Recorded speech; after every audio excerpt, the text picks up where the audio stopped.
కోడి కత్తి దాడి కేసులో ఎన్ఐఏ విచారణ ముమ్మరం చేసింది. ఇప్పటి వరకు నిందితుడు శ్రీనివాసరావును న్యాయవాదుల సమక్షంలో విచారించారు. కత్తి ఎలా వచ్చింది, ఎవరైనా ఫైనాన్షియల్ గా సపోర్ట్ చేశారా అనే విషయాలపై ఆరా తీశారు. మరోవైపు రేపు నిందితుడిని విశాఖ తీసుకువెళ్లి సీన్ రీకన్స్ట్రక్షన్ చేయనున్నారు.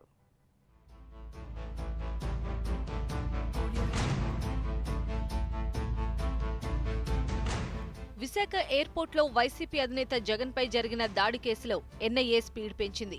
హైకోర్టు ఆదేశాలతో రంగంలోకి దిగిన ఎన్ఐఏ నిందితుడు శ్రీనివాస్ను 7 రోజుల కస్టడీకి తీసుకుంది. విశాఖ నుంచి హైదరాబాద్కు తరలించి పలు అంశాలపై ప్రశ్నించారు. సోమవారం కస్టడీలో శ్రీనివాసరావును న్యాయవాదుల సమక్షంలో లోతుగా విచారించారు.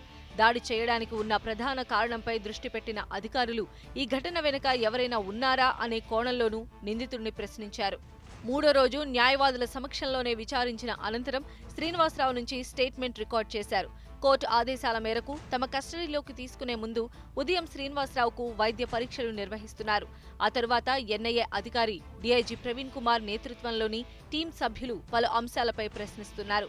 ఎయిర్పోర్ట్లోని హోటల్లో ఎంతకాలంగా పనిచేస్తున్నాడు, ఎందుకు దాడి చేయవలసి వచ్చింది అనే విషయాలపై ప్రశ్నించారు. నిందితుడు ఎవరెవరికి కాల్ చేశాడు, వాళ్ళెలా తెలుసు, వాళ్లతో ఏం మాట్లాడాడు అనే విషయాలను కన్ఫర్మ్ చేసుకుంటున్నారు. కోర్టు ఆదేశాలను పాటిస్తూ శ్రీనివాసరావును ఎన్ఐఏ అధికారులు విచారిస్తున్నారు. ఇదే విషయాన్ని నిందితుడి తరపు న్యాయవాదులు కూడా ధృవీకరిస్తున్నారు. శ్రీనివాస్ స్టేట్మెంట్ రికార్డ్ చేస్తున్నారని, మంగళవారం తిరిగి విశాఖకు శ్రీనివాసరావును తరలిస్తారని న్యాయవాదులు చెబుతున్నారు. అక్కడ సీన్ రీకన్స్ట్రక్షన్ చేస్తారని చెబుతున్నారు.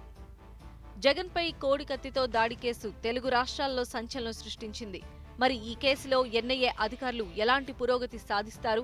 7 రోజుల కస్టడీలో నిందితుడు శ్రీనివాసరావు అసలు నిజాలు చెబుతాడా? ఈ దాడి వెనుక అసలు సూత్రధారుల గుట్టు విప్పుతాడా అనే విషయాలపై క్లారిటీ రావాలంటే మరికొంతకాలం ఆగాల్సిందే.